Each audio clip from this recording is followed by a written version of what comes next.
You are now tuned into the truth frequency. We are TFR. TFR. Truth Frequency Radio.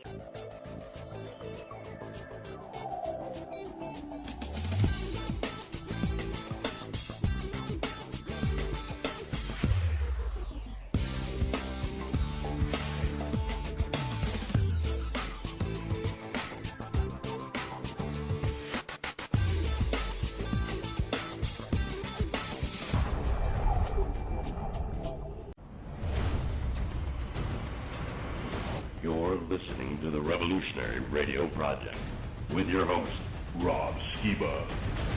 All I'm offering is the truth. Hello and welcome to the Revolutionary Radio Project. I'm your host, Rob Skiba, and this evening I'm bringing Zen Garcia back on the program. We're going to pick up where we left off, more or less. Last week, we had a lot of interesting conversations last week, and a whole bunch of people were commenting that they were really interested in what was being said. And we were really just kind of talking about the Thracian Chronicles and the testimony of Longinus, the soldier who pierced Christ's side.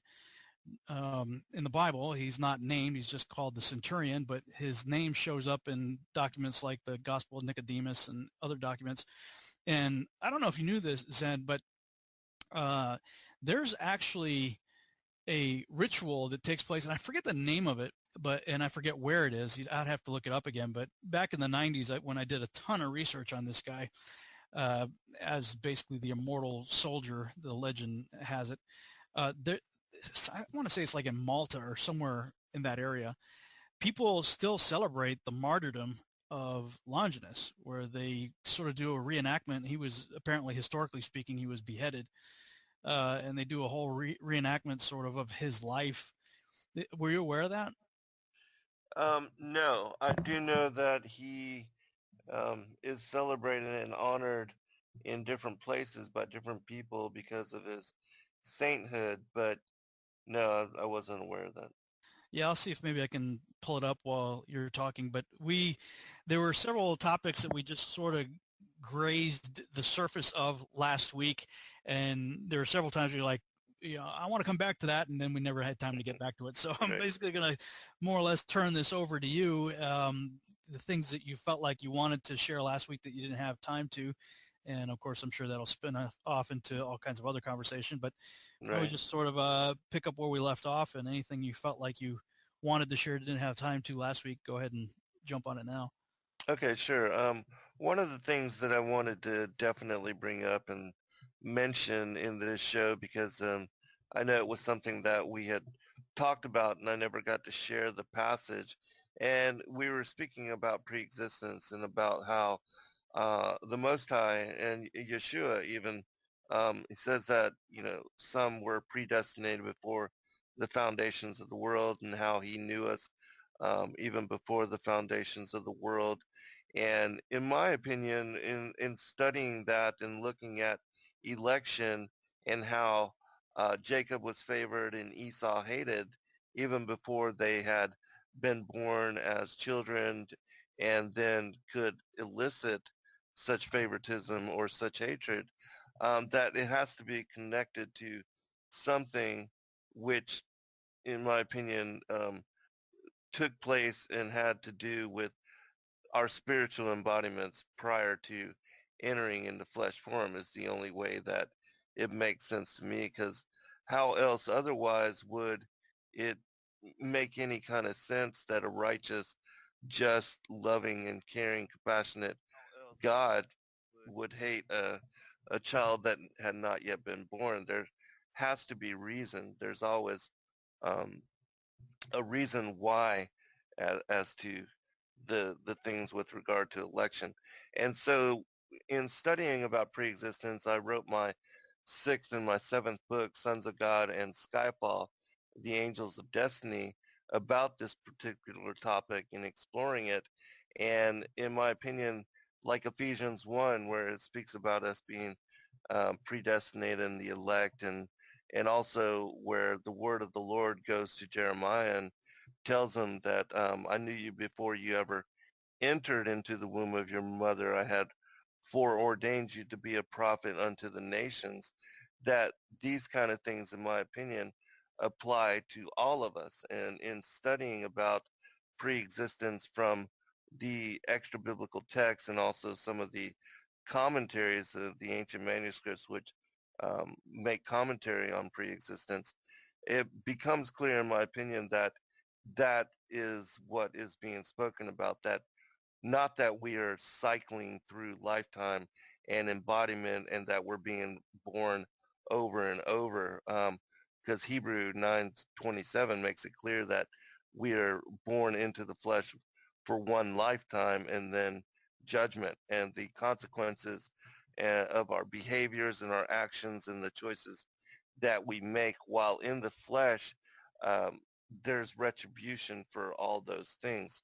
And so I found this particular passage in the Chronicles of Jeremiah, which is one of my favorite extra biblical manuscripts, and it goes from, it's a parallel commentary of the Bible, gives extra detail and description on all the um, different stories, beginning with Genesis, going all the way through the Pentateuch and other aspects of the Old Testament prophets. But in this particular text, it says in portion 9 on the formation of the child, I will now proceed to explain the formation of the fetus which God created when man approaches his wife. God indicates it to the angel appointed over conception, whose name is Layla. God says, know that this night a woman will conceive. Take the sperm, place it in thy hand, and break it on the threshing floor into 365 particles. He does so. He then takes the sperm in his hand, brings it to God, and says, O Lord of the world, I have done as thou hast commanded me, and now decree what is to become of it. God then decrees that it will be either strong or weak, male or female, rich or poor, beautiful or ugly, long or short, wicked or righteous. God then makes a sign to the angel appointed over spirits and says, bring me a certain spirit which is hidden in the Garden of Eden, whose name is so-and-so, and whose form is so-and-so. This applies to all the spirits which are destined to be created. For from the very moment when the world was created, all these spirits were prepared for men. As it is said, what has already been has been called by thy name. The angel brings the said spirit, which when it comes before God bows down and prostrates itself before him. At that moment God says to the spirit, enter thou this sperm.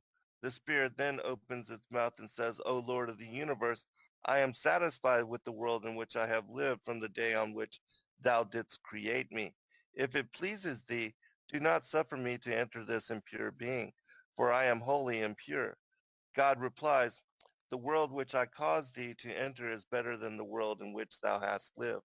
And when I created thee only for this purpose. God then causes it to enter this new being against its will. The angel then returns and causes it to enter the womb of its mother. Two angels are prepared to watch the embryo during its pregnancy. A light shines upon the head of the child, by which it sees from one end of the world to the other. In the morning the angel takes it into the Garden of Eden and shows it the righteous men who sit there in glory with crowns on their heads. The angel then says to the soul, my child, dost thou know who these are? No, it replies. The angel then says, these people whom thou seest here were formed like thee in the womb of their mother. They went forth into the world and observed God's statutes. Therefore they became worthy of this bliss. Know also that thou wilt at the end of thy days depart from the world, and if thou wilt be thought worthy to hearken unto the law and the commandments, then thou wilt be likewise worthy of sitting with these in the place where I showed thee. In the evening he carries it into Gehenna and shows it the sinners whom the wicked angels beat with fiery staves. They cry, woe, woe, but no mercy is shown them. The angel then says to the soul, dost thou know, my child, who these are that burn? No, it replies. The angel answers, These were of the same mean origin as thou art. They went forth to the world and did not observe the commandments and judgments of God. Therefore they have come to this place of punishment. Know also, child, that thou must ultimately quit this world. The angel walks about with it from morning until evening and shows it every place which it is destined to tread, and the place where it will be buried. After this he shows it the world of the good and the world of the wicked, and in the evening he places it back again in the womb of its mother. God then encloses it within folded doors, that is said, and he shut up the sea with doors until it burst forth from the womb and became free. It is further said, I will lay my words in thy mouth, and I will protect thee in the shadow of my hand. God then said, thus far thou shalt thou go, and no further, and he sustains the child in the womb of its mother for 9 months. At the end of that time, the same angel comes and says to it, come forth, for the time has come for thee to go forth into the world. It replies, have I not already told God that I am satisfied to remain in the place where I was accustomed to dwell? And he replied, the place I will cause thee to enter is better than the world from which thou hast come. Now that it pleases me to remain here, why dost thou wish to remove me hence? The angel replies, thou must know that thou wast formed in the womb of thy mother against thy will, and now know that against thy will thou wilt be born and will come forth into the world. He then immediately strikes it, extinguishes its light, and brings it forth against its will. It then forgets whatever it had seen, and as soon as it comes forth into the world, it cries. And why does it cry? Because of the world it has left behind. For at that moment 7 new worlds are awaiting it. In the first world it is like unto a king after whose welfare all people ask. All desire to see it, embrace it, and kiss it, because it is in the first year. In the second world it is like unto a swine which wallows in mire. A child does the same until it reaches 2 years. In the third world it is like unto a kid that skips and gambols about on the meadows. Thus a child skips about here and there until it is 5 years of age. In the fourth world it is like unto a horse which strides along haughtily. In the same way does a child walk along proud in its youth until it's 18 years old. In the fifth world he is like unto an ass, upon whose shoulders burdens are placed. In the same manner burdens are heaped upon man's shoulders. He is given a wife by whom he begets children. He must wander to and fro in order to obtain food for them, and he is about 40 years old. In the sixth stage he is like unto a dog, insolent, wandering about in all places for food, stealing and robbing in one place, and enjoying it in another. In the seventh stage he is like unto an ape whose appearance is changed in every aspect. All the household curse him and desire his death. Even the young children make fun of him, and even the smallest bird wakes him from his sleep. Finally the time arrives for him to quit this world. When that time arrives, the same angel comes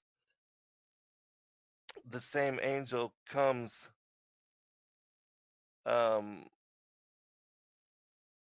beside him and says to him, what is thy name? To which he replies, so and so, and why dost thou come to me to this day? To take thee away from this world. When he hears this, he weeps, and his voice reaches from one end of the world to the other. But no creature hears his voice except the cock. Have I not already told thee, he says, not to bring me forth from the world in which I have lived? But the angel replies, have I not already told thee that against thy will thou wast created, against thy will thou wast born, against thy will thou livest, and against thy will thou shalt die. Also against thy will thou art bound to render account and reckoning before him who said, and the world was made. So these are, this passage just kind of goes through the whole story of the soul before it enters into the flesh, and then talks about, the cycles, the steps of life as it goes through from being a young child until the end of death when it comes forth, and then the judgment, just as it says in Hebrews 9:27, and that really the whole purpose for us being here in the flesh is to know our Savior Messiah, and to assure through him salvation and eternity. And that's the whole reason, rather than a lot of the things with regard to the carnal aspects of life, bringing forth children, getting a good job, making money, and having a bunch of stuff to pass on, namesake, legacy, that kind of stuff. And so So what was the title of the book you were reading? it's the Chronicles of Jeremiah. It's the formation of the child. When And was that written? it talks about who. It says, this is Moses Gaster's translation of the Chronicles of Jeremiah. The book is a collection of extended biblical events mixed with Roman histories, lists of geographical names, and patriarchal genealogies. Let me see. Some of that sounded a little familiar. I'm trying to think. It was published in 1899, but it goes back a long ways. It's in the same type of collection as like Gospel of Barnabas. Mm-hmm. The Legends of the Jews, the commentaries that way. Which those are really old, though. Those go back to the first century, but. Well, that's interesting. I mean, it sounded like, everything was against the person's will. Right. Like they were, if I understood what you said, and if I retained what you said, reading from that there's a sort of a pool of nefesh, human spirits, I guess, Mm-hmm. in the Garden of Eden. Guff, and when a person is at conception, God says, okay, grab a nefesh from the garden and put it in there. Is that and it's against that spirit's will, and then by the time they get into flesh and are born, they pretty much forget everything, and the last thing is they cry because they have forgotten, and it's all new, and where am I, what's going on? How do you vet any of that? How do you it's like, what do you do with it except say, well, this is just what somebody else believed. Mm-hmm.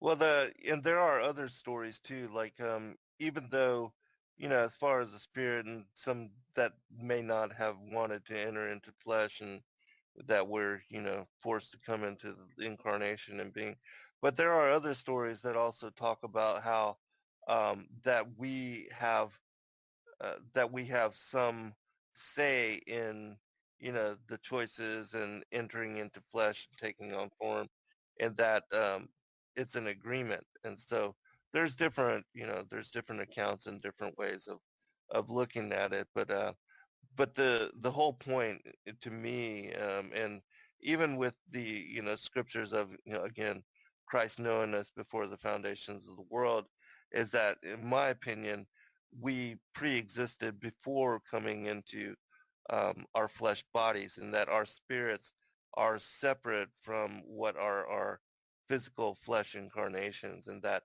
we weren't just created when our parents copulated and the seed and the egg joined together and then started to spirits, again, go back to the very beginnings. And I believe that all the spirits of humanity and the angels and all of creation, that everything, the nefesh for the entirety of the world was created on the first day.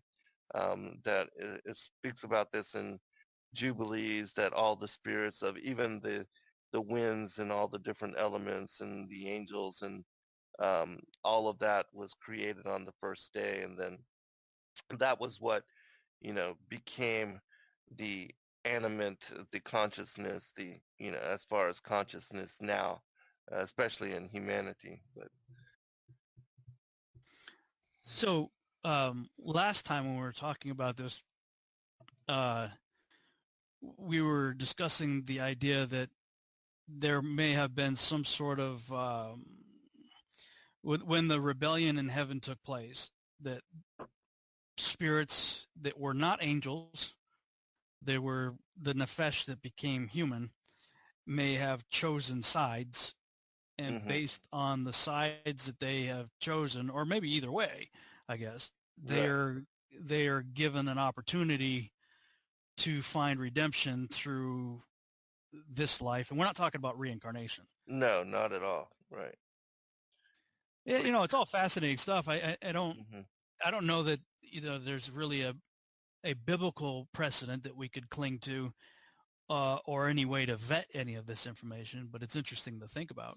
Yeah, I agree. And then again, it remains a vague concept just within the biblical text, even though the Bible in a couple places does speak about election, but it doesn't comment greatly on pre-existence other than giving, a few examples here and there. Like, I had mentioned Ephesians 1, and I do believe that, Ephesians 1 also speaks about this as well. Like verse 4, he says, Paul, according as he hath chosen us in him before the foundation of the world, that we should be holy and without blame before him in love, having predestinated us unto the adoption of children by Jesus Christ to himself, according to the good pleasure of his will, to the praise of the glory of his grace, wherein he hath made us accepted in the beloved. It also mentions just a little bit lower down the same thing, about us being predestinated, and that, like here, in whom also we have obtained an inheritance, being predestinated according to the purpose of him who worketh all things after the counsel of his own will. Christ also speaks about how the Father had given him, his sheep before the foundations of the world. And in my opinion, again, looking at these things, how is it that he could have known us before the foundations of the world if we did not yet exist? Well, unless there's God sees all of time. Right. Yeah, I fully agree. At once. Actually, predestination, that's one of those, do we have free will, or is everything predestined? Are we puppets on strings that don't, these are questions that people have wrestled with since the concept was even thought of. But my dad gave me the best explanation that I've ever heard anyway to help me understand it. We were sitting in the living room of my parents' house, and if you're in my parents' living room, you could go, there's a front door that would lead you outside, that's accessible in the living room. And then when you walk out of the living room, you have a choice. You could go left, that takes you down a hallway where there's 3 bedrooms and a bathroom, or you could go straight into the kitchen and take a right into the dining room where there's a door to the front driveway and a door to the backyard. And he said, when they built this house, there was a blueprint, and every direction was predestined. What's your choice? So right. It's like, you can choose to go anywhere you want within the blueprint, but whatever choice you make, it is predestined to take you to 3 bedrooms and a bathroom, or the backyard, or whatever. Right. Yeah. And I'm going, okay, Dad, that really works for me. I can hold on to that. That's, Yeah. Because even though, as far as predestination, there's still free will, as far as the whole part of the whole paradigm, and that we all have free will. I don't think everything was already foreordained, and that God randomly decided, some are going to be favored and some are going to be hated, and these people are destined to damnation. Oh yeah, totally would be cruel. How in any manner can that, be? Why would a just God just randomly choose that these are going to be counted with the elect and these are going to be counted with the damned? That just, there has to be a free will component. Because love requires it. Yes, absolutely. He wants choice. us to choose him. Yes. Yeah, I fully agree. And so even though I do support predestination as it's taught by the text, there is yet still a free will component to all that.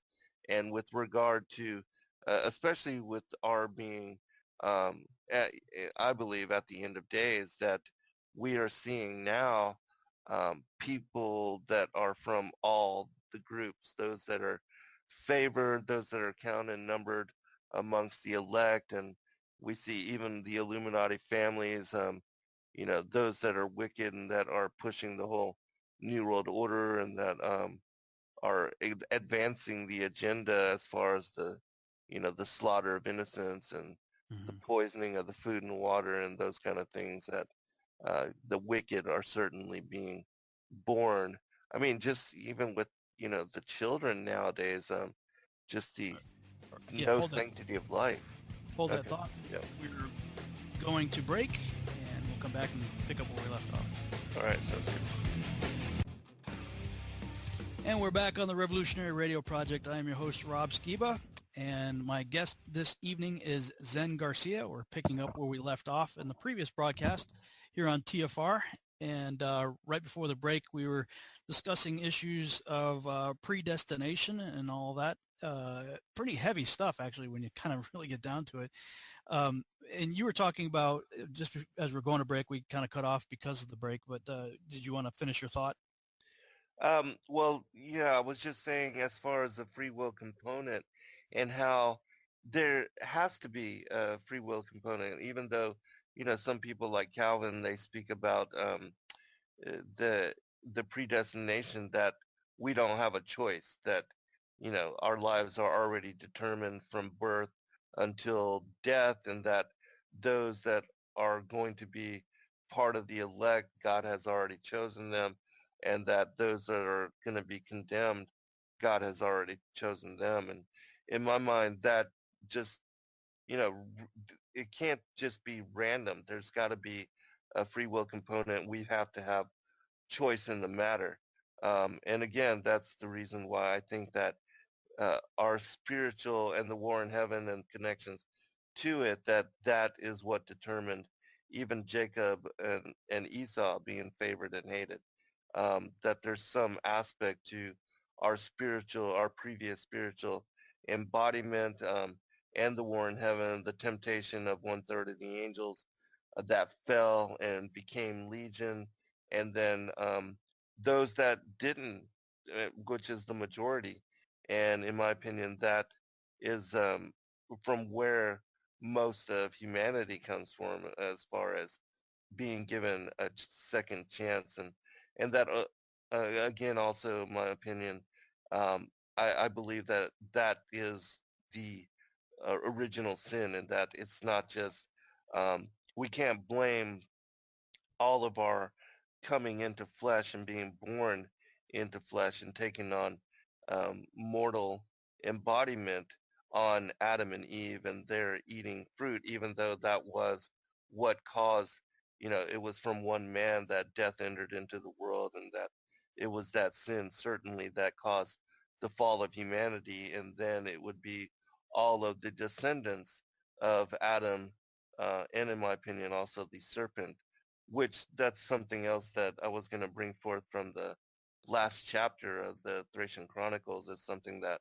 has been hidden and which was excluded from a lot of the other ancient texts, but it makes mention of that and the enmity between the seed lines and that whole war that I call the Great Contest. But anyways, and so that's what we see playing out even now with the parable of the tares of the field, the kingdom and the sower, is that we have this war between these two bloodlines ongoing even in this day and age, and that even the New World Order against humanity, that all has part to play with the ancient prophecy that was brought forth way back, that began in Genesis 3, where we have God speaking to the serpent and saying that I'm going to put enmity between thy seed and her, Eve's, the woman's seed, um, and it will smite your head at the same time that you're nipping at its heel.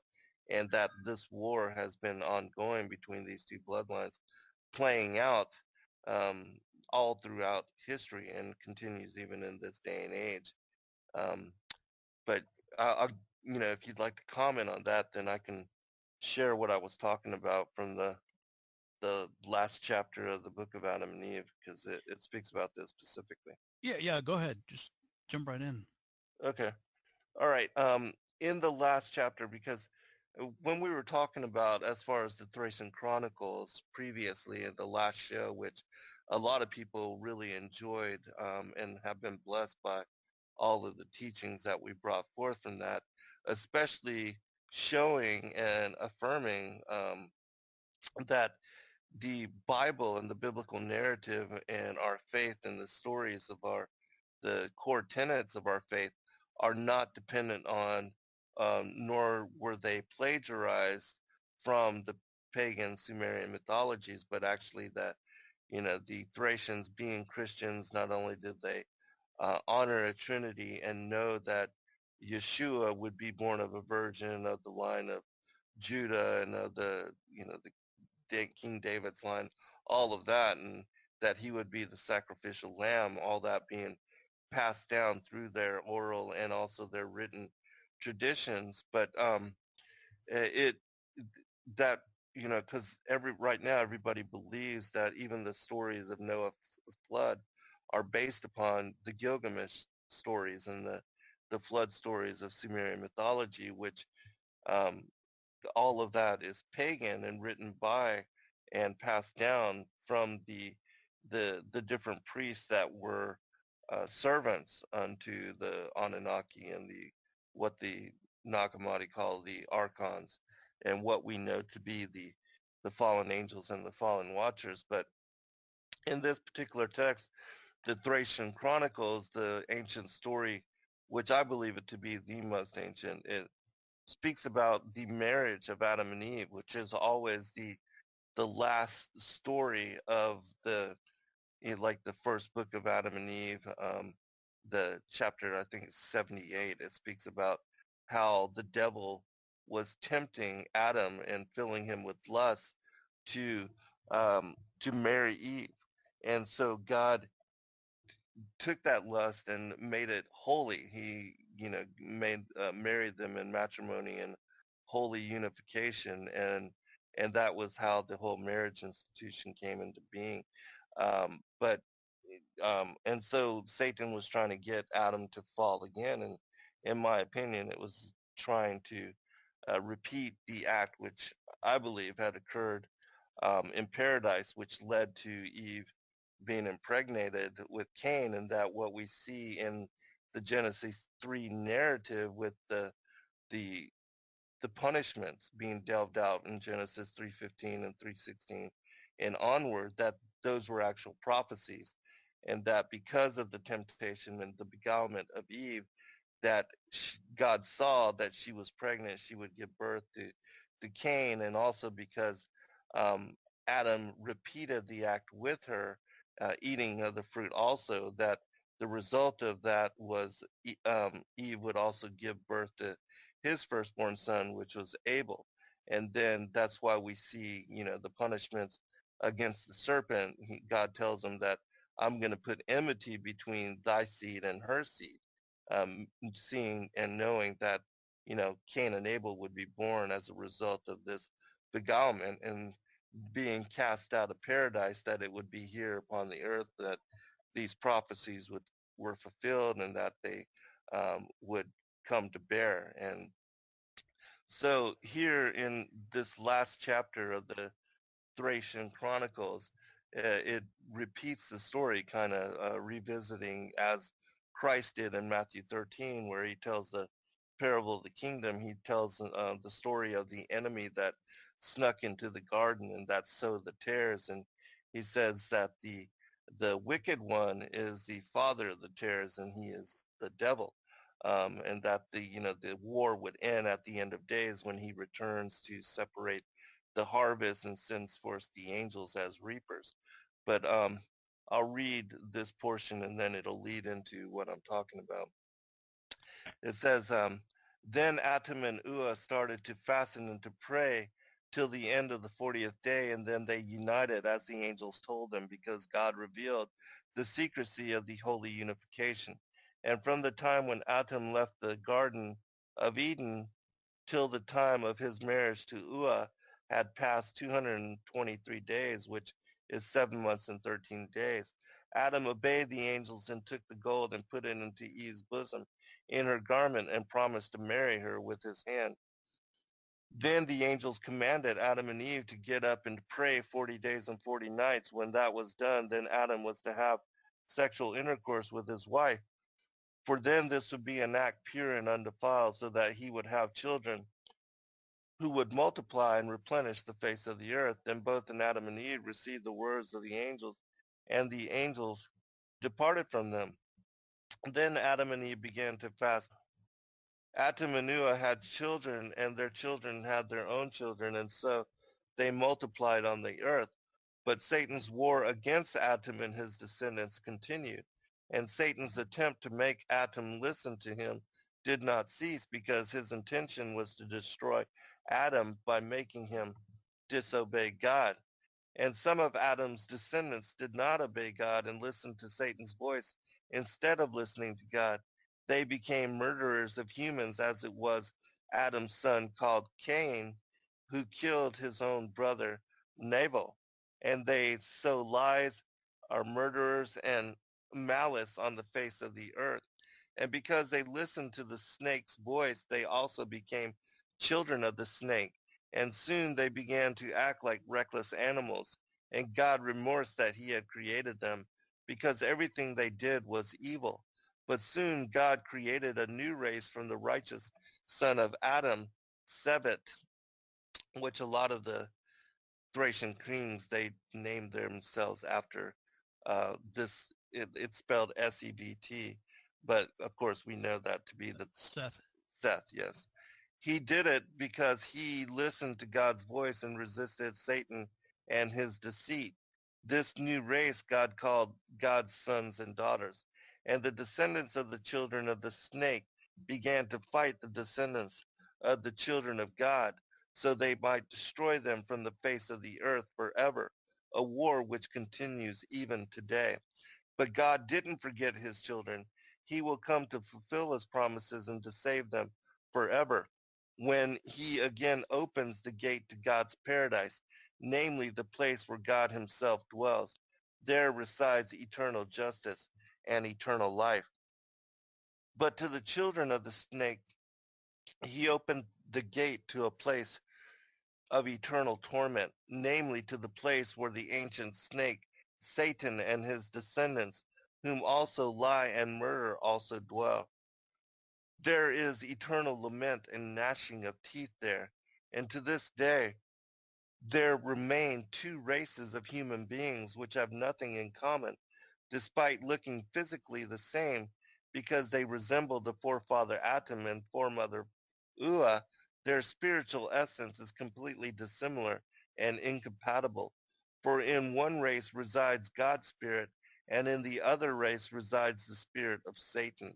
That's why strife exists between these two races, and there is no peace. And that's why conflict continues between them even today. And that's how it ends. But in all the other stories of the history and the life of Adam and Eve included. And Well, yeah, I see people already kind of flipping out in the chat room regarding the Serpent issue. It is one of those things that certainly starts a flame war pretty quickly. yeah. But Yeah, look, I understand the Genesis 4:1 argument because I've used it myself. Mm-hmm.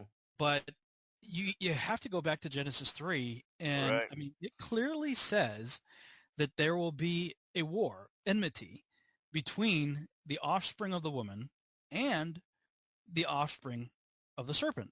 Right. And so when people look at the offspring of the woman, they automatically go to Messiah. They say, okay, this is a prophetic statement referring to the Messiah. And yet we know that the Messiah has a genetic lineage, a heritage that goes all the way back to Adam and Eve. Right.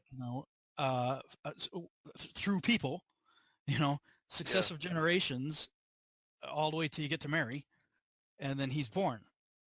So how can you then accept, if Messiah is the prophesied seed of the woman in Genesis 3:15, and we know that there is a genetic heritage from Adam and Eve to Yeshua, how can you just discount the same thing for what you would typically associate the Antichrist? Exactly. And that's where I got tripped up. I'm going, I mean, to be honest with you, I mean, we've done shows on this before. I've avoided the serpent seed thing like You're the plague. 'Cause, probably wise to do so. I mean, I get attacked for enough things as it is. Like I need Exactly one right. more thing for people to, lynch me for. Mhm. But I mean, it is something that when you look, and I only recently, like around the time when I had you and Dante Fortson on to debate it, Right. that was the first time in my life that I really intentionally sat down and said, yeah, I'm going to actually look into this. And whether I believe it or not, or anybody else believes it or not, the fact of the matter is it's all over the ancient literature, especially the Yes. Hebrews. Right. As soon as I started looking into ancient Hebrew literature, the writings of the rabbis and commentaries on Torah, and it's all over the place. Right. Like they all believed it. So Right. I go, well, I mean, right up through the second, third century, they were writing about it pretty prolific. Yes. There's a lot of writing on it. So, clearly they understood something. I mean, it seemed to be the prevalent view, and Genesis 4:1 doesn't trump all that. Right. No, especially when you With the understand. Targum, Yeah, exactly. The Targum. When you go back to the Aramaic Targum, which are the oldest translations of the Hebrew Torah, they clearly state and clarify without a doubt that this understanding was, a part of the revelation of that, which is why when you understand that the serpent was the father of Cain, as it says in 1 John chapter 3, Cain, who was of that wicked one, that word of there being ekinos means son or progeny or descendant of, offspring of, then it becomes clear that that's why that passage is found at the beginning of Genesis 4, where we have the 10 generations of Cain listed and compiled in separation from Adam's genealogy, which is found in Genesis 5. yeah, And and in that where it talks about Enoch seventh from Adam, you're like, well, right, if Cain was of Adam, then Enoch would be eighth from Adam. right, Wouldn't be seventh from Adam. right. Like, so right away, so many people were programmed, King James, that's it, King James. Yes, right. And so you ring that, and I was there. I'm like, okay, well, I mean, Genesis 4:1 done. I don't need to go any further. But Genesis 3 and Genesis 5 really do seem to point blank contradict the understanding that we have from King James of Genesis 4:1. And then, like you said, Targum, it's a word we don't typically think about, if you're not a Jew. It just means translation. So Right. the King James version is a Targum. Targum just means translation. So it's an English translation. It's an English Targum. So the Aramaic being the earliest translation, I would say after the Septuagint. Well, it's actually before. Was it? Yeah, because it dates back to the rebuilding of the temple, which occurred 70 years after the diaspora, which began in 587 BC. And so they returned to the land in 517 BC. It took 40 years to rebuild the temple. And so it was sometime in the 4th century, 100 years or so before the Greek Septuagint came in place, that the Targum were created, because they assimilated Aramaic during that time. But when the temple was rebuilt and worship reinstituted, they kept having to translate the Hebrew Torah into Aramaic. And so that's when the authorized Aramaic Targum translation came into being for those purposes. And so, they actually predate the Greek. Because Septuagint was something like 200. 3rd century, third, Yeah. 3rd, 2nd century, somewhere around there. Which, it's interesting because people give me a hard time about looking into, same as you, I mean, looking into extra biblical texts. Mm-hmm. And I'm like, look, there was no such thing as a Bible at the time. What there was a library of scrolls. You could walk into the library and they had all these scrolls in there. And among those scrolls were other texts that are not currently in our canon that clearly the authors of Scripture were very familiar, Enoch being the most dominant one, I would say. And it's easy to see now, post-Christ, why the Jews decided, let's pretend that was never in our library, because it's very pro Son of Man Messiah. Yes. You know, and after Yeshua, I could see them go, whoa, we got to stay away from the Book of Enoch because, it really supports this whole Messiah thing. And speaking of that, we were talking in the last show how the Book of Adam and Eve, and actually a fair amount of the same time period literature, talks about a 5,500-year prophecy to the time of Messiah. I was thinking about this in the shower this morning. I was going, it's interesting that the people in the first century firmly believed that Messiah was coming back, as in Armageddon, in their time. Uh-huh. And so I'm thinking, if they believed in a 6,000-year timeline, they may have been almost, because like Adam and Eve and some of these other ones, at least like in the Lost Books of the Bible edition that includes it, has like a preface in it and talks about, I think it was 200 AD or something is when it's, I forget, but it was post-Christ that it was written as a Christian piece of literature. Right. That they may have been trying to force the numbers to bring about the end times closer to their time. Their time, right? Yeah. Like if they are the, I mean, you look at even the New Testament writers, they seem to have been of the mindset that any day now Christ is going to return, until you get to like Peter, 2 Peter, at first or second, I forget, but where he's like, look, God is not slack concerning his promise, as some men count slackness, but and he's almost saying, like, in the last days, many people will come saying, where's the promise? Because everybody's dying off. Right. You guys have been saying it for the last 40 years. He ain't come back yet. Right. That they had this feeling, understanding, Paul, even, these guys are like, yeah, we're there. It's the end times. Yes. And yet Christ didn't come back and wipe out everybody and set up shop and as a king, and New Jerusalem coming down and all that did not happen. That maybe if they were of the mindset of a 6,000-year timeline with the 7,000th year being a millennial reign, that maybe they were kind of fudging the numbers for 5,500. Mm-hmm. I'm speculating. Yeah. Well, it seems like a lot of the prophets and a lot of the people try to, fit the end times towards their lifetime, and that certainly everybody being alive, they think they see signs of the coming of the end, during their lives, and interpret it that way. So yeah, I can see how people could have wanted to skew it in order to share the gospel, and also to encourage people to, be perpetually, imminently ready for that return. It is true that the way that it is written, you have to know that like at 1000 AD, there had to have been people thinking, this is it.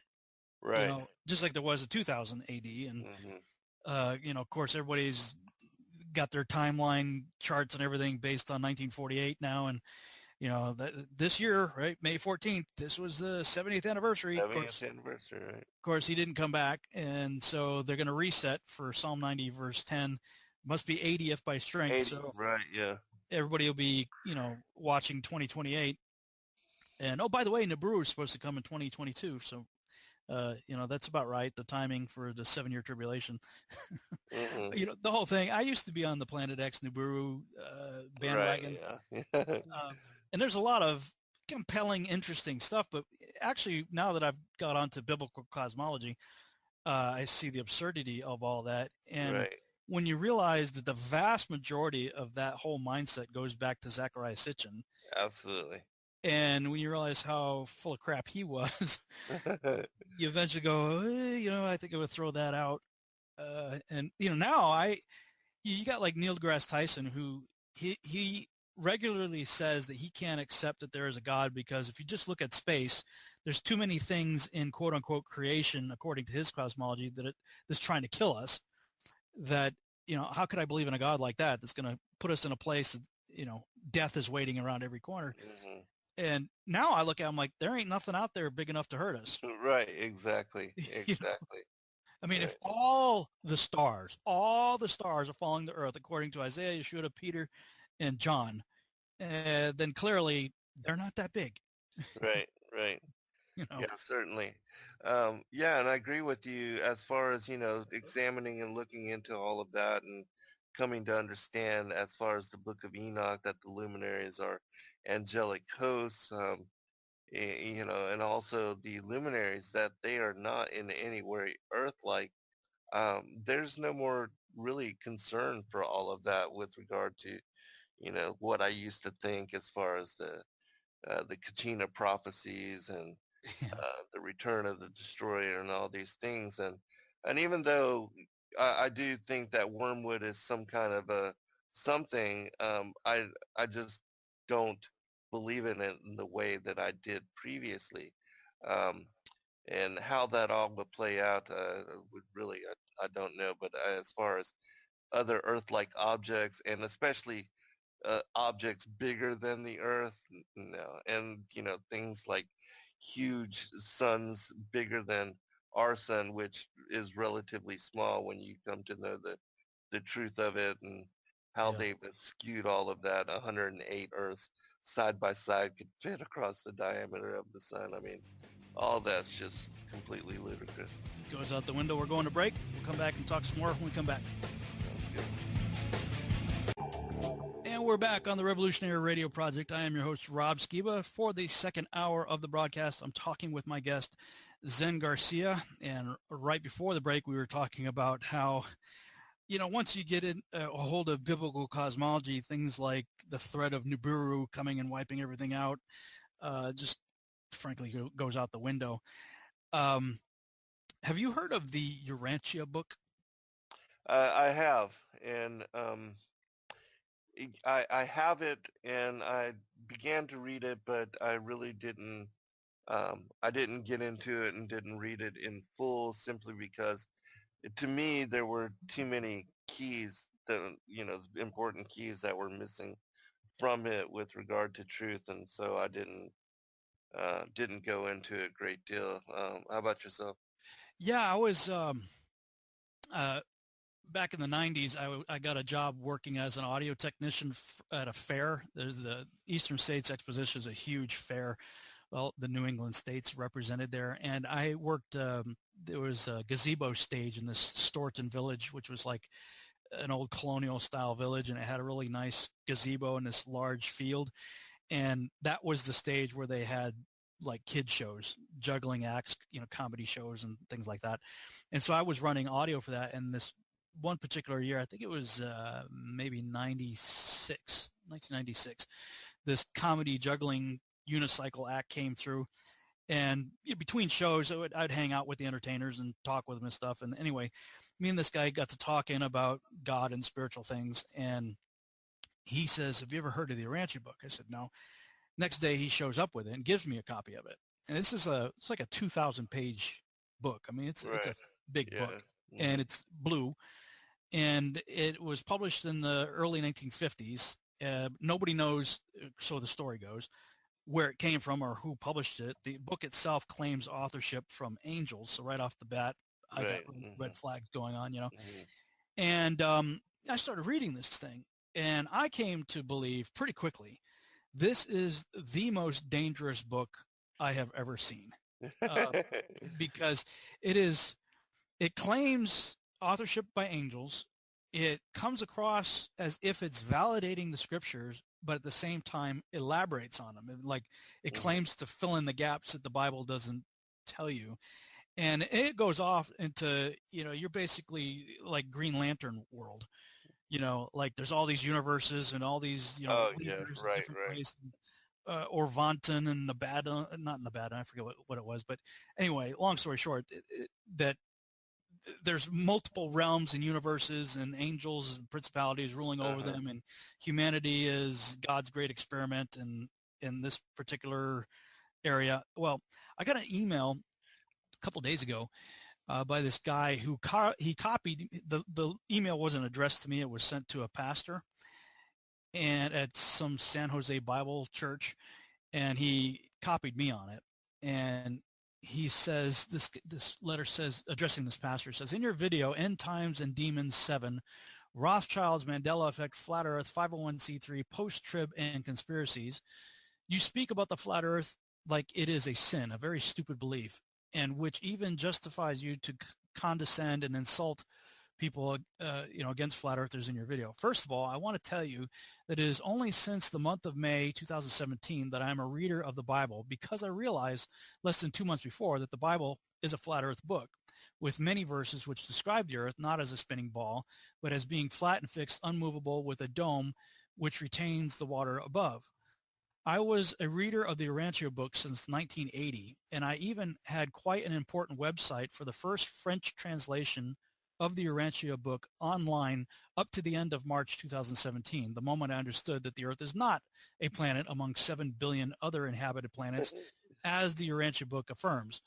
Note that more than one-third of this book, 25% larger than the Bible, related to the life of Jesus as the creator son of our universe named Nabadan, and which, when universes would be finished, there would be exactly 10 million of inhabited planets. Today, I am a Bible reader and a strong believer that the true Jesus is the Jesus described in the Word of God, the Holy Bible, with more than 100 verses which speak of the earth as being flat, fixed, unmovable, with a dome, and he goes on this whole long rant about what the Rikia is and all these Bible verses. And then he goes on to say that this guy says, I invite you to do what I had done last year, and I destroyed all my books of the Urantia Book and others and deleted my website with more than 4,000 pages that I'd worked on, many years of work to form the pages for the web. He says, note that I had the only first French version, the 1961 version, on the earth of the Urantia Book, and the one with Bible footnote annotations on it. So this guy put a ton of work to put 4,000 pages worth of the French Bible annotated Urantia Book online and deleted all of it. Wow, that is amazing. Became just, you know what, the Bible's true. I'm going on, Yes, That's awesome. Yeah, I mean, that's, I'm sure you're getting testimonies like this too, but I mean, these are the kind of testimonies that come in all the time. And so I posted something the other day about other researchers like David Flynn, who I think was a genius. I really do. And I've got his books, and it's the guy was a genius, and he was looking at information and he extrapolates all kinds of amazing things from it. But what I came to realize, I'm like, yes, the guy was a genius, but the information that he was basing his theories on was given to him by Freemasons, Illuminati, Luciferians, Satanists, occultists, Freemasons, Nazis, and atheists. Yes. I.e. NASA. So here, and all of us did the same thing. We had information given to us by these people, face on Mars, the Cydonia region, all that kind of stuff. That's all given to, none of us have been there. None of us have satellites, So the information we have is given to us by NASA. And if you trust that as valid information, then you run with it and you come up with the works of David Flynn. Right. But you have like Timothy Alberino, Steve Quayle, Tom Horn, all these other guys that are like, flat Earth would invalidate everything David Flynn wrote. Right. I'm like, so he didn't write scripture, and as godly a man as I think he was, and as much of a genius as he was basing his theories on faulty information given to us by Luciferians. Right. So I'm not worried about 2022.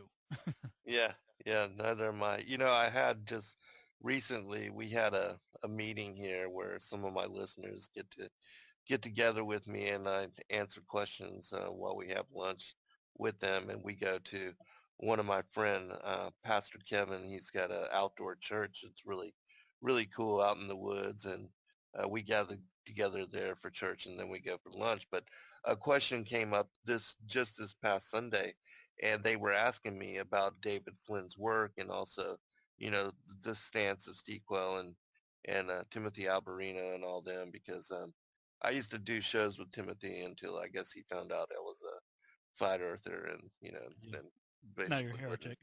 Yeah, exactly. But and so the person had asked me what I thought about David Flynn's work and everything, and I told him, I've read Sidonia and his works that are based on, as far as the constellations and alignments to them and everything. And I said it would be really intriguing to me to see, because, as far as the zodiac and the movements of the constellations, it works and aligns better, in my opinion, to the circle of the Earth and the vaulted dome encasing and encompassing and covering over than it would a spinning heliocentric, because the stars could never stay the same in a world where the Earth is spinning around the sun spinning around the center of the Milky Way spinning around the center of some universal galactic center. I mean, the Yeah. stars could never remain constant in the way they have for thousands of years. And so if somebody applied and examined his work and aligned it or figured it out according to the way, the true nature as far as the biblical cosmology, I bet that there would be some parallels and some connections, and that it might even be more worthy of, brilliance and understanding if we were able to connect it to what is the true cosmology, because he didn't know that he was indoctrinated and brainwashed. I mean, Yeah. this was, None of us did. yeah, none of us did. And this was really before his time when all of this information came forth. And so if he lived long enough, I bet, like this guy with the Urantia, he would have considered, just like, I did with regard to, okay, I'm going to open myself to this possibility now that I know that the Earth is not moving, especially faster than the speed of sound or a bullet shot from the gun, and that, that there's no measurable curvature. Let me take this information and revisit the book on the courses of the heavenly luminaries and Hmm. see if I can make sense of that information. And doing that, I think that David Flynn would have been open-minded enough to reconsider, open himself to the possibilities, and at least study it to see if it's true or not. Not just, oh, I'm going to throw it out because it goes against everything that I've done in my lifetime's work. Just, like this guy with the Urantia, he learned the truth, and then, I mean, to take down 4,000 pages of work that you've done, that's like a lifetime, That's huge. huge.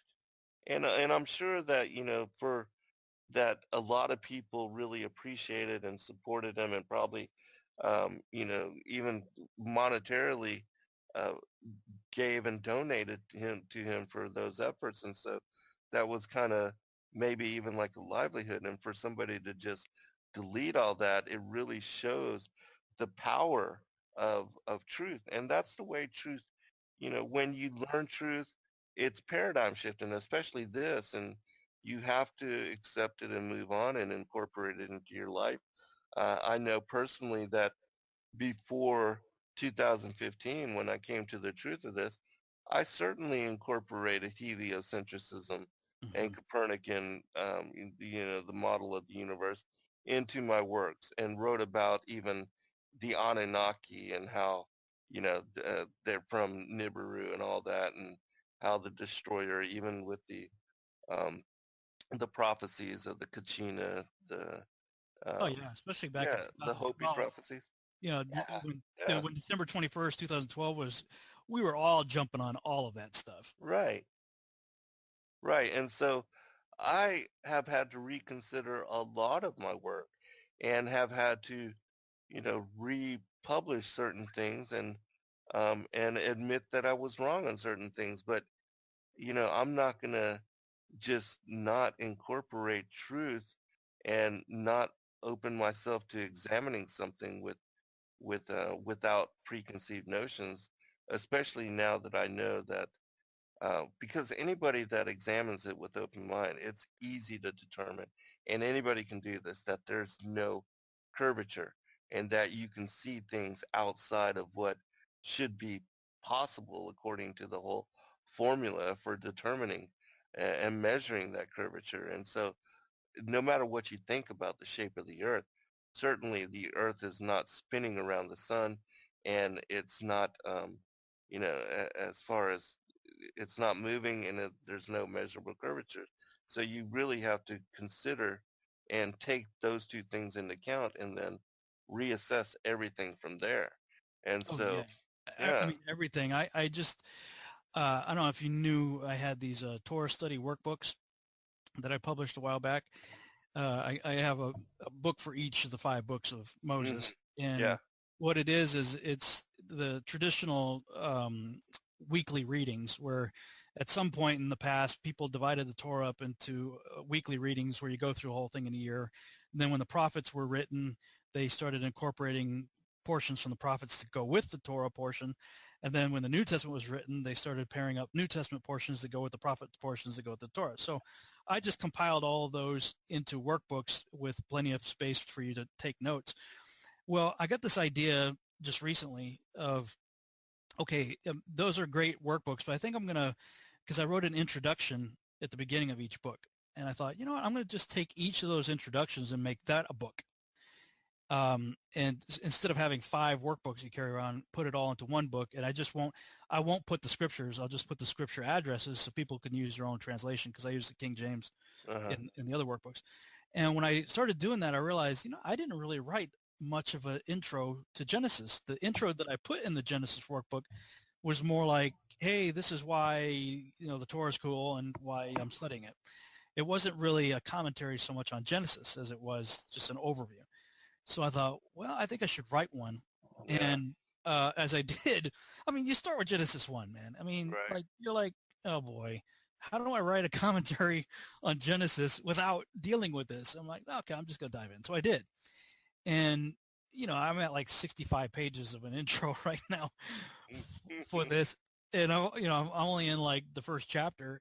And what occurred to me as I was writing it, I started getting like, just like sick to my stomach, depressed, like, oh man, I know that this is not going to go well, and, but I kept hearing in my spirit, like God saying, look, that's what I wrote, you know, Mhm. and so I kept going, and I realized that there's a reason Genesis 1 through 11 is, I put at the beginning of the introduction, I said, no other book that I'm aware of has come under attack like the book of Genesis has. Right. And specifically Genesis 1 through 11. I mean, you start with the creation, and everything about what we're taught in school is 180 degrees contrary to what Genesis 1 describes. Then you get into Genesis 2, you got Adam and Eve, you got the Garden of Eden, you got original sin, and the whole reason why we needed a Messiah in the first place, and then Genesis 6, oh boy, you got angels coming down with women, then, the flood, and then Genesis 11, this dude rises up to create a one world government, and his goal is to kill God and build his tower. And then all the nations are separated by languages, from that point. It's like, that is, in classic storytelling, that is act 1. Right. You set the stage, the characters, and then something happens that sends everybody on a different path than they were on previously. And then you have the long act 2, which ends in a crisis, Battle of Armageddon, that resolves in act 3, the resolution. I'm going, okay, so if you can attack act 1, there's no sense in reading the rest of the story. Right. Right. I mean, you might as well just toss the book out. Absolutely. And man, I have struggled writing this introduction, and I'm like, I'm back almost to the struggle that I had in 2015, where it's like, okay, God, if this stuff isn't true, there's no sense in me reading Genesis 12. Who cares about Abraham? Right. And the promise you made to him if the first 11 chapters are garbage. Yes. And I just have to, again, reaffirm to myself, it's true. It's got to be true. Right. Yeah, without a doubt. And, that is exactly Satan's strategy with regard to having the Copernican heliocentric ever-expanding model and all of the stars being suns with possible planetary systems, and, peopled, could be millions of years, billions of years, whatever, before the, man or life evolved somehow here randomly on the earth. All of that is parcel to bringing forth and destroying Genesis 1. Because if you can do that, well, then you can throw doubt into everything else that God covenant with Abraham, the Israel, and also with the followers, the sheep that hear his voice. Even the story of Yeshua coming, being born of a virgin and defeating death and ascending to the right hand of the Father, the resurrection, all of that. You throw doubt into Genesis 1, you throw doubt into everything. And that's why, for me, after writing to revisit of creation, is that the earth was already present. The earth and the heavens are present, and then we have the firmament being fitted to the circle of the earth on the second day. Then the dry land is elevated above sea level on the third day, and then on the fourth day the luminaries are created down as many stories side by side, broken down with every day of the creation week, and then revisited and allowed them to speak for themselves so that people could get the full details of everything that was brought forth, even in the book of Jasher, the book of the Secrets of Enoch, Flavius Josephus, filling in all of the different, as far as the narrative and the pieces that remain ambiguous from just reading one account. It's without a doubt that the firmament is a solid structure. Oh, absolutely. I had a conversation with a friend of mine. He grew up in Greece, speaks Greek fluently. Mm-hmm. And so he's my go-to guy whenever I want to, have him look at something in the New Testament Greek or in the Septuagint. Yes. And he has no dog in the hunt. Most of the time he has no idea why I'm even asking the question, Right. So I had him just last night, as a matter of fact, you'll appreciate this. I had him look at Amos 9:6. Right. Yeah. I said, dude, check this out in Greek for me. What's going on there? And I don't think he'd ever even read that scripture before. And so he just opened it up and, I didn't say anything. I said, can you, look at your Greek Bible and read it for me? And I'm paraphrasing because I don't remember exactly how it was worded, but he basically said, he has established his dome on the earth as the support for the heavens above. Awesome. and he's just kind of reading it. And so today he goes like, dude, text me all the scriptures that deal with the firmament. I want to really look at this. And I said, okay, in Genesis 1, what's the word there? He goes, that's a stereoma. And he goes, oh yeah, man. I mean, that's the word that you would use for like, it's hard, it's firm, it's solid, it's a foundation. It's like creating the foundation that you would build your house upon. It's, everything about it was firm, hard, solid, strong. Yes. In no way, shape, or form can it be used for expanse. Yes, if you want to talk about an expansive, hard structure, but not as in air, vacuum, gas. Right. Exactly. Yes. No way. Right. Yeah, that was my conclusion as well, looking at the word stereoma and rakia. Without a doubt, they are affirming the the firmament as being a solid, hammered out, vaulted dome type structure. And so, yeah, when you examine it, and even watching the ancients believe, they affirm it in the same manner. And so there's no question that what we consider to be just a full-on, ever-expanding universe that has no boundary between the vacuum, so-called vacuum of space, and the atmosphere, and how we even maintain an atmosphere when, the vacuum just sucks out all the air. That just would be ridiculous in and of itself. But yeah, it's astounding that we ever believe. I mean, it's so simple. It's like we all refer to it as the vacuum of space, Right. and yet air somehow is velcroed to the earth. I mean, nature abhors a vacuum, right? I mean, Right. that can't be. Mm-hmm.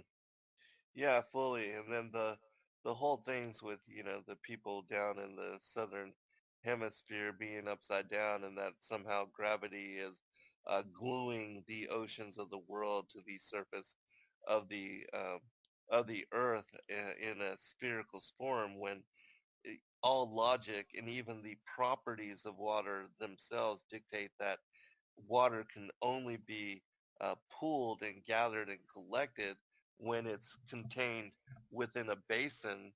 And when it is contained in a basin and collected in such manner, it will always level off, which is why we have sea level to begin with, and that all the dry land that we have in the world holding all of those millions of pounds of water to the ball earth at the same time, and will allow a butterfly to fly freely, what is held down and what isn't. I mean, all that is just lunacy. Yeah, absolutely. We're going to break, and we'll come back and pick up where we left off in just a few minutes. Stand by. All right.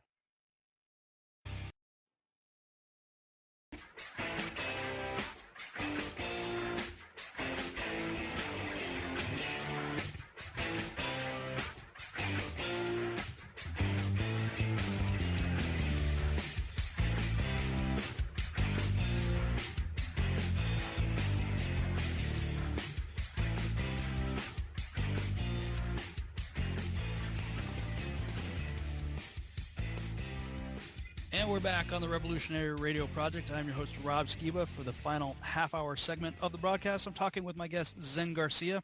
Right before the break, we were discussing the properties of water and the nature of the earth and all of that. And actually, that was the issue of the oceans and stuff was the first question really kind of posed to me by John Gabrielson, actually, before I even watched Mark Sargent's Flat Earth Clues or heard or even knew that Mark Sargent existed. My friend John he lives in Austin. He came up to Dallas and was in town and said, hey, let's go out to dinner. So, okay, we met. And during the conversation, he goes, hey, Rob, you ever think of, like, how does water bend? Right. I'm like, what are you talking about? What do you mean? Water doesn't bend. He goes, well, like the ocean. I'm like, what are you talking about? He said, well, the Earth's 25,000 miles circumference ball, right? Yeah. Well, that the math is 8 inches per mile squared. So, like, how is the ocean, the Pacific Ocean, for example, bending 8 inches per mile squared? I'm like, what are you talking about? He's like, well, it has to bend to be a globe, right? I'm like, well, Right. gravity. And then, so, like, oh my gosh, your programmed response, right? Right. And that stupid question, man, it's like the movie Inception, right? It just stuck in my head, and I'm like, okay.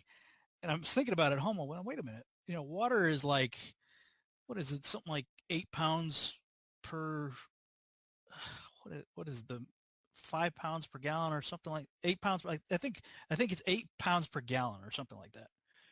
Water weighs. Uh-huh. And the only reason I was thinking about that is because I had a job at one time filling vending machines, and people who had those like 5-gallon water jugs, replacing them. Right. And so I remember pretty vividly carrying these 5-gallon jugs upstairs, and Yeah, they're heavy. yeah, it's 40 something pounds of water. Water's heavy, and when you think about that and the weight of the ocean, I'm going, well, that would mean that gravity pulls harder on the deeper part. It's got to pull the curve. The Marianas Trench, for example, it has to pull really hard for all of that weight of water to bend, but it has to pull really lightly for 6 inches of water. At the shallow end, right? I'm going, well, that means gravity is like choosing how to pull. And, I'm out for a jog. This is all in the very beginning of all of this. Where you finally start thinking, right? I'm going, okay, it's pulling all that water, but how is that leaf, that little flower just kind of hanging over the edge of the concrete there and not being pulled down? And how is that bee flying? And what the heck, man? Right. Yes. Your mind starts going, whoa, I can't handle this. Right. Yeah, that was when I come to that realization as well, too, that how does gravity just selectively choose what to adhere to the Earth and what not. And so, yeah, all that does not make any kind of sense. And so then again, reconsidering that there's no measurable curvature, that you can see monuments, lighthouses, islands, and cityscapes in excess of what is supposed to be possible according to the supposed measure and rate of the curvature of the Earth. All those things force you to reassess. And I mean, it doesn't even take long at all, which is why I know that people like, all the Skywatch people that make fun of flat earthers and other individuals, they haven't really examined the issue in the least bit, No. because it doesn't take long at all to realize that there's many fallacies and a lot totally, and it's lies heaped upon lies heaped upon lies, and it's easy to realize that the structure of the Copernican heliocentric model is based upon lies and can't be affirmed as truth. And that really, when you begin to examine closely and with open-mindedness, and so having those considerations and really considering them for the first time, you quickly change your stance with regard as to what you believe. Yeah, if you take the time, as you Absolutely. said, to actually think about it. Like we must be reaching some sort of critical mass right now, because I don't know if you noticed it, but like in the last month, several news outlets and science outlets and talk shows and stuff have put out videos. This is why Really? we know the Earth's a globe. Like, and this one, it was, I forget the name of it, but it's one of those shareable videos that everybody's passing all over, it's going viral. And it's this female, very condescending female, this is guys, we know it's blah, blah, blah. And like the proofs that they're putting up there, I put something on my Facebook. I said, you know what?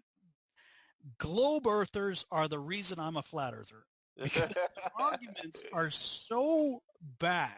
Right. That, and again, it shows that they have done zero research, because they always have time zones prove we're on a spinning ball, like as if that couldn't happen any other way. Seasons prove it, like that couldn't happen any other way. And then the worst one was at the end of the video. She's like, and then whatever year it was, Felix Baumgartner or whatever did the, at the edge of space jump, and it shows the typical picture we've all seen with Felix standing in the doorway of the capsule and about to jump out with the curve of planet New Mexico behind him. And she draws a line across, and see, it's curved. Like, I'm like, you are such a brain dead moron that, I mean, there's another meme out there where somebody's like, just complete the curve, where they put the rest of the globe to show the same curvature, like the curvature in the Felix picture. They just keep it going for the whole globe, which means Felix is like the size of the moon.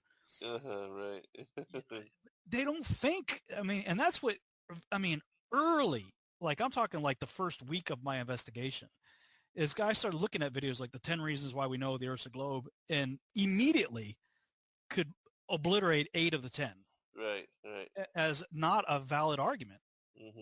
And I'm going, man, I know I never did, and most of the people, like you mentioned a minute ago, they just are. All of us had the same reflex. This is stupid. This is ridiculous. I'm not even gonna look into it. Why would I look at it? It's so stupid. So they don't, and then they just parrot each other with the same. Immediately when somebody has done zero research, because they all parrot the exact same programmed responses, without looking into it.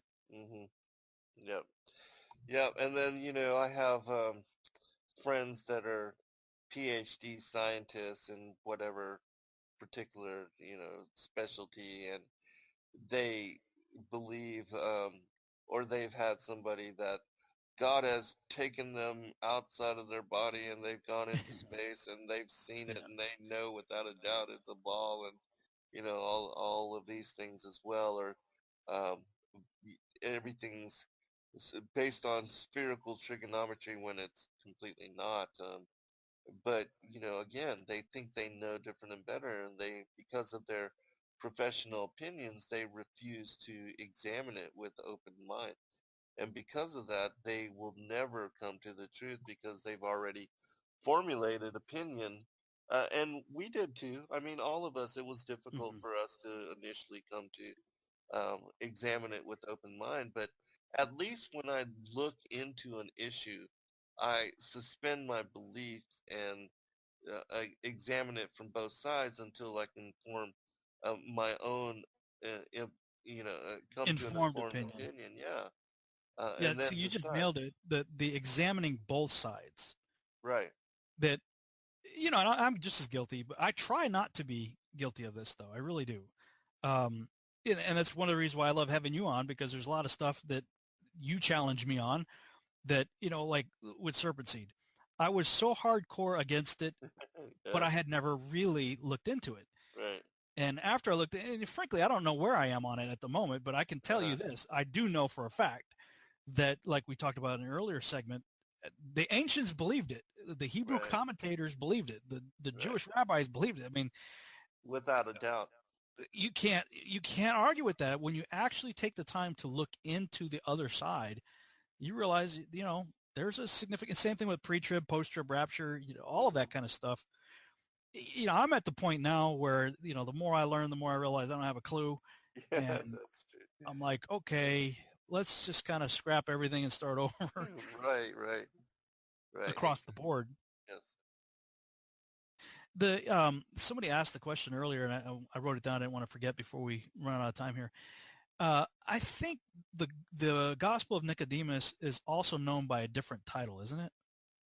Um, well, depends on which portion. There's the part about the descent of Christ into Sheol that is known by that as well, the descent of Christ into Sheol. But there are different portions. But yeah, it is called the Gospel of Nicodemus. There's another parallel account called the Gospel of Bartholomew, which also covers and shares commentary about Christ's descent into hell as well. Then the Gospel of Gamaliel, which Gamaliel was his brother, the story of the descent of Christ into Sheol. And so there's different parallel accounts and different, as far as the different apostles that they are ascribed to, but stories. Have you heard of it's ARCHKO, the Archko volume, uh, or the Archaeological Writings of the Sanhedrin and Talmud of the Jews? Fascinating read. A friend of mine gave it to me a while back, and All right. that's what I was first introduced to the whole Gospel of Nicodemus thing. But it goes into like tremendous detail about what happened with Pilate and what Yes. happened with Uh-huh. Herod after the events of the crucifixion. Uh-huh. I'd have to go back and read it again, but it was quite extraordinary because we know that Yeshua stuck around for another 40 days after he rose, right? Right, right. And, we don't get much information in the Gospels as to what he did or, in that time period. Right. But like this document actually talks about this. And if I remember right, there was an account where Jesus actually appeared to Pilate, and the whole dialogue Right. that happened there, I'm like, whoa, that's just, wow. I don't know, man. Um, Right. Yeah, the but Gospel of Gamaliel covers that in great detail as well. covers that too. Hmm. I wonder if I'd have to go back and look at this book again. It may be just that the Archcove volume is a compilation of these other ones that you're talking about, just kind of all put in under one cover.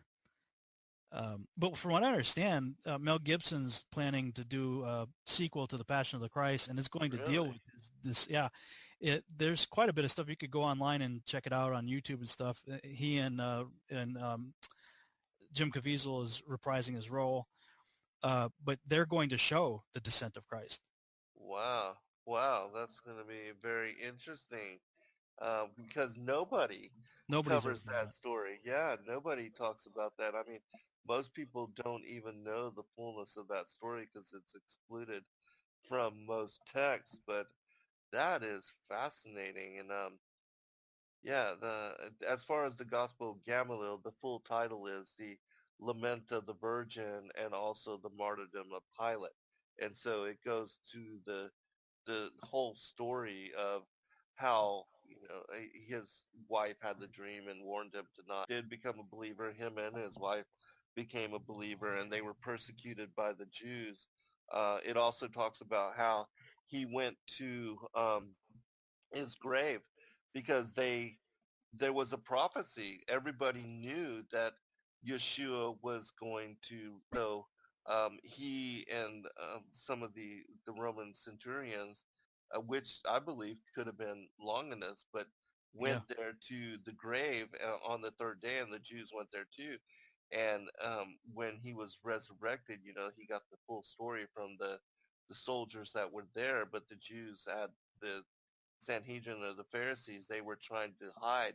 They paid off the Roman soldiers, and they went Hmm. there. Claimed that the robber that had died with him, the one that was on the left hand, that did Pontius Pilate, knew that there was a prophecy that Yeshua was wrapped in, and placed him upon this thief that they said was Yeshua, and then he was resurrected, and then he told they knew there were prophecies of that he would be resurrected, and they knew that, and they were awaiting it, and they were watching for it, and so they tried to hide all that as well. And it's a fascinating story. And then I told you about the two children of Simeon, but that is any idea on the timeline as far as when Yeah, that movie's going to it's be made? from what I understand, it's in pre-production now. Wow, That they're that is working on. awesome. Yeah, if you just go on YouTube, you could find lots of interviews where he's starting to make the speaking circuit, talking about it. Cool. And I don't know if they're going to use the script or not. There's a guy named David Wood who is thinking he might become an executive producer for Seed with me. Awesome. There's a believer. I've had some good interaction with him. I don't know where he is now. We haven't really talked in a few years since I went into flat Earth research, but he was working on the resurrection of Jesus Christ was the title. And he showed me a working draft of the script and he was working with Mel Gibson and what's the other guy? Steve McAvity, I think, is the producer that is always working with Mel Gibson, like on The Patriot and Braveheart and We Were Soldiers and stuff. Um, and I just the little bit of the script that I looked at actually did depict him going down and dealing with the Watchers and Tartarus and all Right. kinds of stuff. But the challenge is, how do you depict all this without it, being kind of cheesy? And I think if anybody can do it, it would be them. Right. They would have the ability to do it. But it's going to be one of those. If you thought there was controversy on the Passion of the Christ, Right. this one is probably going to have a lot of controversy around it. But it's there. And actually, it was Patrick Heron, his book, The Nephilim and the Pyramid of the Apocalypse. He did a whole section in that book talking about Yeshua's descent and what that was all about. And I was like, wow, that's just Right. because it says in King James, and he preached to those in prison. When we hear that, we think of, okay, set up a pulpit and started, preaching, that's sort of our mindset. But actually the word there is, I think it was caruso or something like that in Greek. And the actual meaning of the word is heralded in victory. That, awesome. It was like, okay, Genesis 6 was all about trying to prevent the seed line that would crush the devil's head. Right. And the same ones that hatched that plan to try to prevent him, the seed of the woman, from existing in the first place, were bound and judged in Tartarus, and their plan had failed. And he was down there going, aha, you guys lose, I win, takes the keys, and he's out. If they really go that route, I mean, it can be hugely powerful if it's done right. No doubt. It would be awesome, especially if they included the fullness of the story of his resurrection and how he did descend, because that was one of the most ancient prophecies that was given to Adam and Eve, even when they were banished from paradise. Mm-hmm. He told them that it would be him that descended into Sheol and freed them from the bondage of it. Because before then, like when people die now, supposedly they go on, according to their actions, to either paradise or Sheol. But before then, everybody went to Sheol. Adam to even found in Sheol. So everybody was there. And they told in the story, the Gospel of Nicodemus as far as descent, when they hear told him even long ago about how Yeshua, as the word told him when he was banishing him from paradise, that I would be born of your bloodline, and it would be when I die on the cross, I will actually then come and save you, and it will be story. And it's again, it's that covenant, it's an amazing prophecy, and it being fulfilled. It also shows that resurrection and salvation, and that he could extend that. How true these other ancient extra biblical texts are, who's to say? I mean, there certainly are things you could point to and say, well, that's a contradiction of this, that, and the other thing. But for me, what it has done for me, and I think that was the intent of these things anyway, especially the texts that were written in the first 2 centuries or so after Christ, was to just create word pictures and things that would help us to better understand the events that are in the canonized text. And when I read the lost books of the Bible, specifically the aftermath of the garden, being Adam and Eve being kicked out of the Garden of Eden, who's to say if that's really true or not? But the events that took place just, broke my heart, because you have to imagine it had to have been something like that. Right, absolutely. That they went through, and it just gave me so much more appreciation. And for me, I'm a chew the meat, toss the bones kind of guy. I'm like, if it agrees with Scripture, great. I could take it as elaboration. It helps me understand Scripture. If it disagrees or contradicts, then I throw that information out. Absolutely, absolutely. Yeah, you take the foundation, and then you read in the Bible, and I always use this particular example.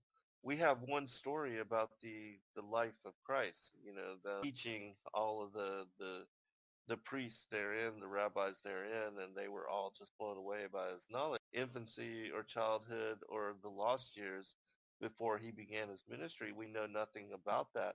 And yet there are literally dozens of manuscripts which are acclaimed to be written by James, his younger brother James, Protevangelium and also the Infancy Gospels. And who better to write those stories than his stepbrothers? A friend of mine, we're going to run out of time here in a minute, but a friend of mine actually is crafting a whole series of dramas as James, because his whole thing, that would be cool. He's like, what would it have been like to have Jesus as your brother?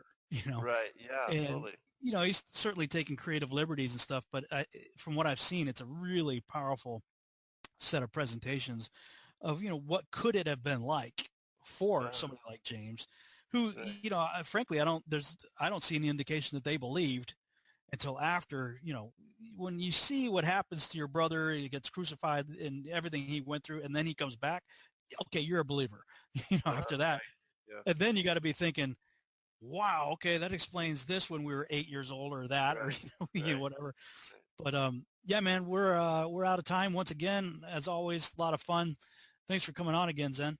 Always a pleasure, brother, and anytime. And yeah, there's always lots to talk about. Certainly, we should do a show on all of the infancy stories sometime. Cause we could do that. Compiled all of them together. Definitely do that.